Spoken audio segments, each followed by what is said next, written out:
Hey, Pickers, Mighty Mike, Picking Weeds Vintage. How are ya? Hello. Today we're going to show you how to divide irises. Irises are perennials. You know, there are annuals, you have to plant every year, like marigolds, and then you have perennials, like an iris. And we're going to show you how easy it is to divide them and plant them elsewhere in your garden or share them with family and friends. So glad you joined us on this edition of Picking Weeds Vintage.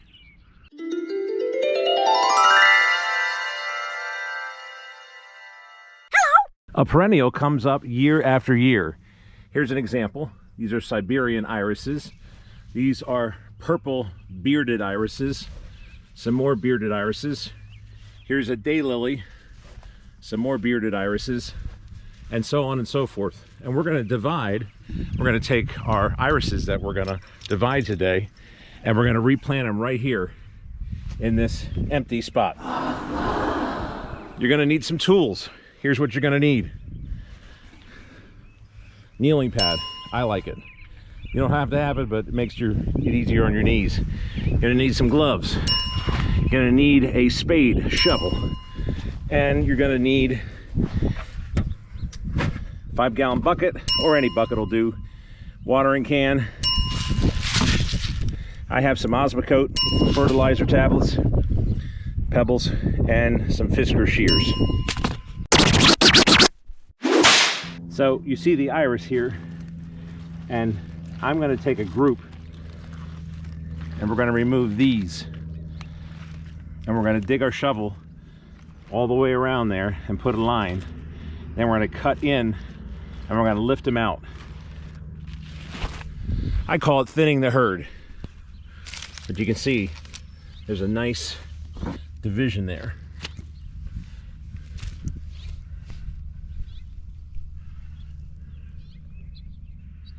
So again, we're going to go around, take the spade,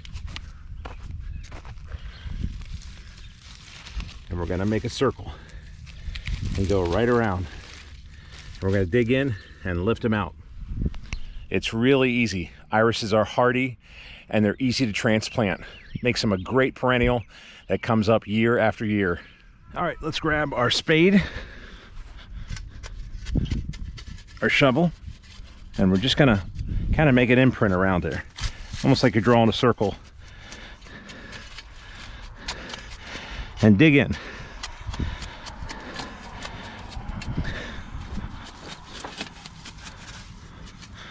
Then you just simply go down. Nice thing about iris, they do not go very deep. They have shallow roots, which makes them easy to dig up and easy to divide.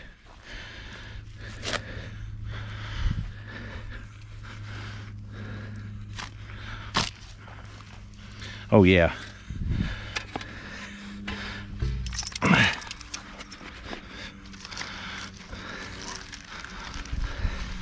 Shake it a little bit, and look at that. That's how easy they are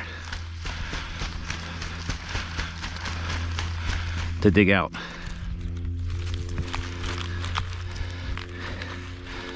Now, you see this part here, that's called the rhizome or tuber. And then underneath, you have the roots. Oh, and look, we have a nice worm down there. So the beautiful thing about iris is then you can break them up even more to share with coworkers, neighbors, family members, and even if you're a reseller, you could sell them online or at the flea, or if you have a stand at a booth.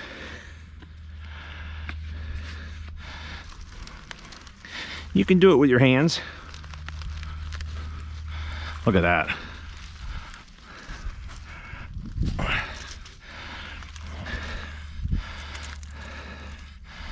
Those are really nice.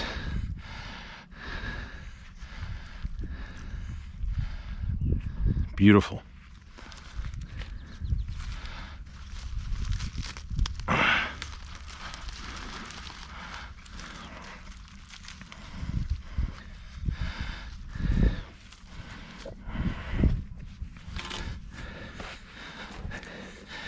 We got 3 new iris plants that we can plant elsewhere in the garden just from dividing these iris.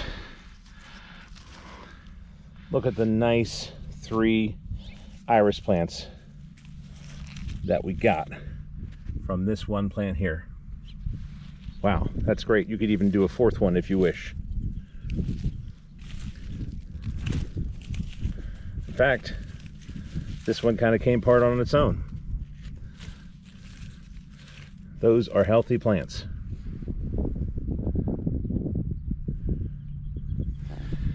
So now we're going to take them and find another place in the garden for them. You know, I didn't pay for any of these. A friend of mine gave these to me, and we put them all over the house, and they look great. And they bloom about the middle of May. Can't wait to see them this year.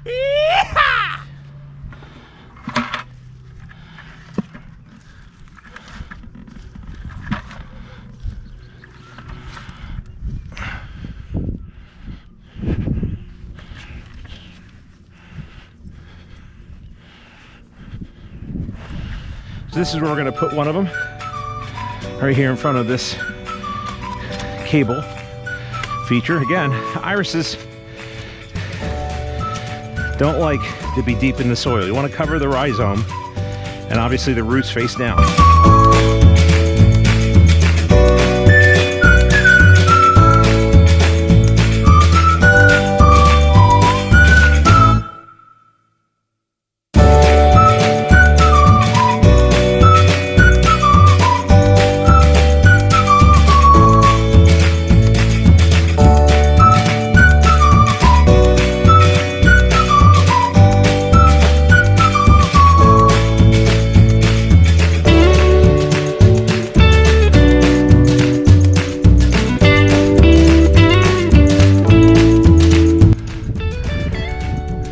See how I made a base here? You want to put your rhizome right on that. Just like that.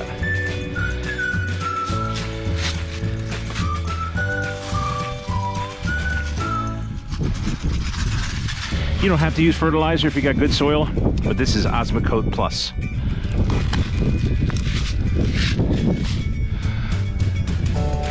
Now, just backfill the soil. And you want to cover up the rhizome and obviously the roots.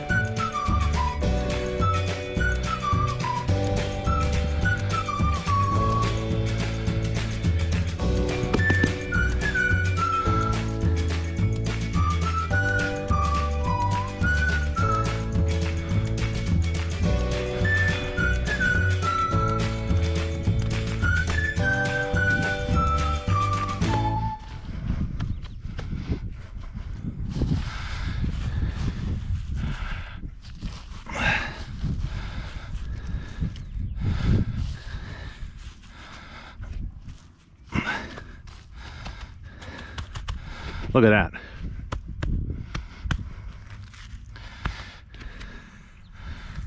We got some more plants to go.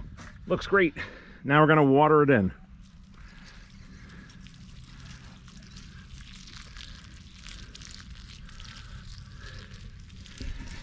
We're getting rain. It's April 30th. Tomorrow is May 1st. We have some rain heading our way. Anytime you're dividing, transplanting plants, flowers, and such, shrubs, you want to do it when you know you're getting some rain, because it's nice to water, but there's nothing like the nitrogen from Mother Nature and the rains from the heavens. And for the other ones, if you don't get to them right away, you can put a little water in here, keep the roots wet. So we put it there, and we got it from down here. And look at that, you can't even tell that we took from it.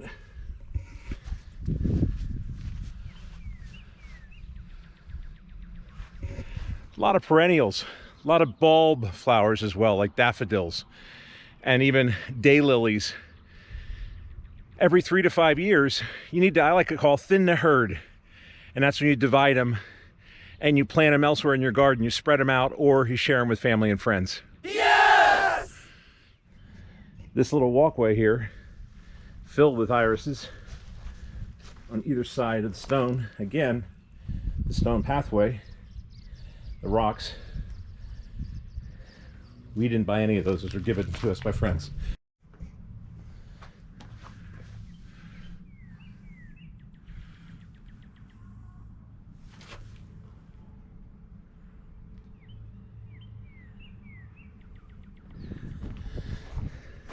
Here are some irises that I transplanted last year, and they're doing really well. So keep those old pots and some extra soil. And again, if you're a reseller, you can sell them at the flea. You could even sell them online. And if you sell them online, I recommend that you cut the fans about 1/4 up, leave exposed. Put the rhizome and the roots, make sure that's in a wet newspaper. Put it in a plastic bag to keep it moist. And then if you're shipping, make sure that you're only shipping on Monday, Tuesday, or Wednesday. The worst thing you want is for these plants, or any plant, to sit in a hot post office all weekend.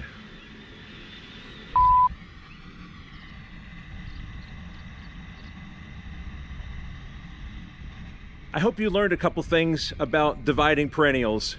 And if you're a beginner gardener, irises are a great flower to plant in your garden. I'm Mighty Mike. Thanks again for watching. Happy gardening, everybody.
nice to have a friend with you when you work in the garden, right, Ollie Bird?